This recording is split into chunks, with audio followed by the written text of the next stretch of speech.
Let's get it up for it. Matthew Cuddle Up Kettle. Hey, get up here.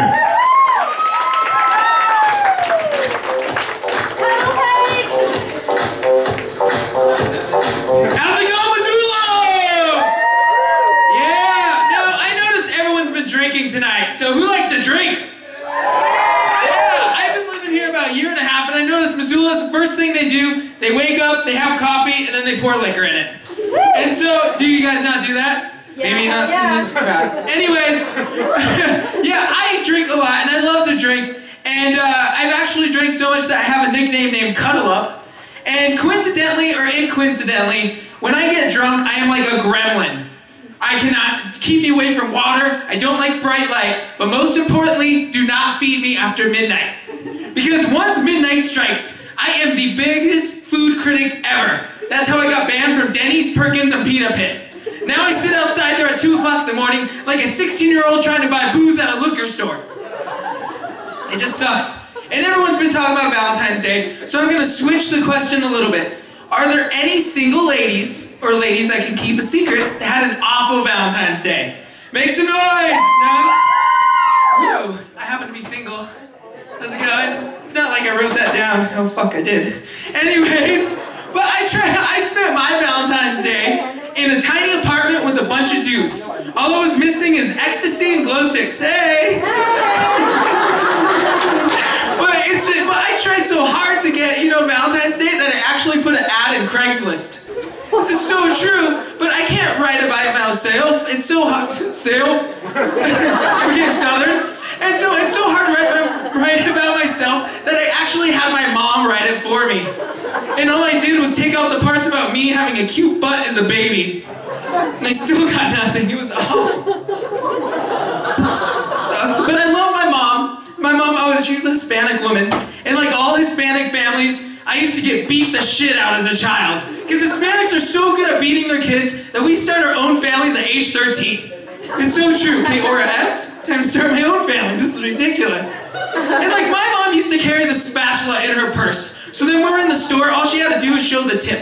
Just the tip of the spatula. We're like, my hand's on the cart, Mom. It's similar when I bring a girl home and I unzip my pants and I show her just the tip of my tattoo.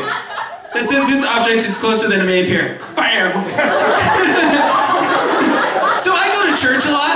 I don't know if you noticed that. So I used to go to church as a kid all the time at the 8 o'clock mass. And on the ride home, my mom would be like, well, did you learn from the gospel? And if I did not know anything, she took me around and I went back to the 10:30 mass. And I was a 4-year-old that does a lot of damage. If I was a direct TV commercial, it would go something like this. Little Mateo did not pay attention at church. He was sent to church twice. The next day, the kids found out, teased him, and called him Jesus Lover.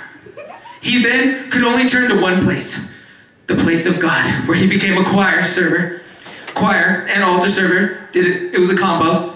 He then became a lecturer, and then he didn't make any friends or girlfriends until age 17, where he met a Catholic girl. When you meet a Catholic girl, you are not going to get anything. Then once he reached college, people found out that he was a virgin, that he blacklisted him and thought he was either gay or had a disease, or maybe even both. No, I didn't go to Africa or San Francisco. I did go to San Francisco. Anyways. So then he moved to Montana, where he decided it was cool to perm his hair. Little did he know that no one in Montana wants to lay a Mexican Greg Brady. So I'm a virgin. I don't know if you guys know about that about me. And I just think it's funny when people are like, they're just like, you're a virgin? How'd you do that?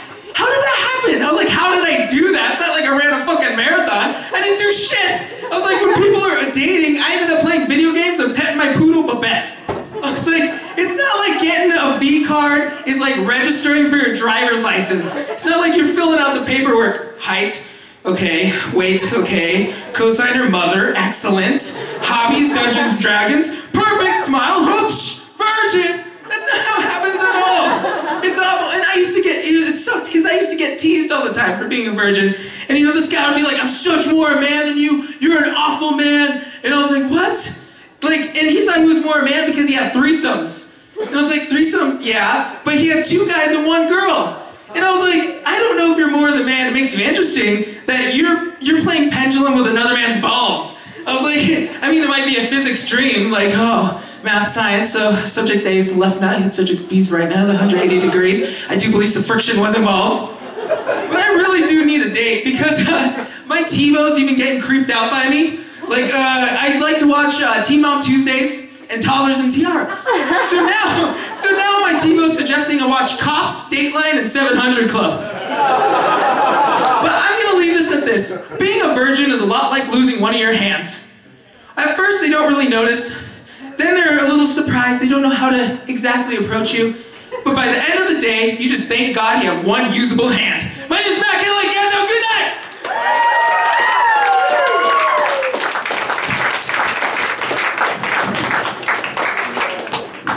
Let's hear it for Cuddle Up.